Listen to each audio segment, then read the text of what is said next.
Hello everyone, welcome back to our channel. ఎలా ఉన్నారండి అందరూ? నేనైతే చాలా బాగున్నాను. ఈరోజు వీడియోలో మీకు ఎగ్ కర్రీ అయితే చూపిస్తున్నాను.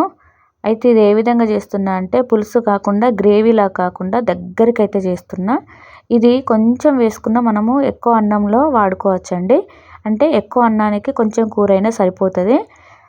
దీనికైతే ముందు నూనె పోసుకొని నూనె వేడైన తర్వాత అందులో కొంచెం మెంతి అలాగే ఉల్లిపాయలను అయితే మంచిగా చిన్న చిన్నగా కట్ చేసుకొని వేసుకోవాలి. ఉల్లిపాయలు మొత్తం మంచిగా బ్రౌన్ కలర్లోకి వచ్చేలాగా వేయించుకోవాలి. తర్వాత అందులో కొంచెం పసుపు అలాగే కొంచెం అల్లం వెల్లుల్లి పేస్ట్ వేసుకోవాలి.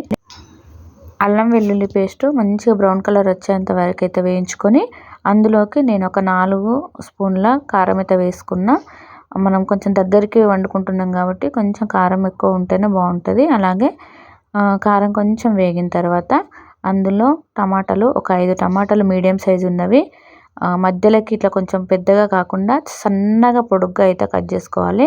అట్లా కట్ చేసుకోవడం వల్ల కూర అనేది మంచిగా మెత్తగా ఉడుకుతుంది. తర్వాత దాన్ని మూత పెట్టి ఒక 5-6 నిమిషాలు ఉంచి తర్వాత అందులో కోడిగుడ్లు వేసుకొని తర్వాత కొత్తిమీర వేసుకొని ఒక 10 నిమిషాలు చిన్న మంట మీద పెట్టుకొని తర్వాత గరం మసాలా ధనియాల పొడి వేసుకొని ఒక 10 నిమిషాల తర్వాత బంద్ చేసుకుంటే మంచి గ్రేవీ దగ్గరికి వస్తుంది. మనకు అన్నం ఎక్కువైనా కూర కొంచెంతో సరిపెట్టుకోవచ్చు.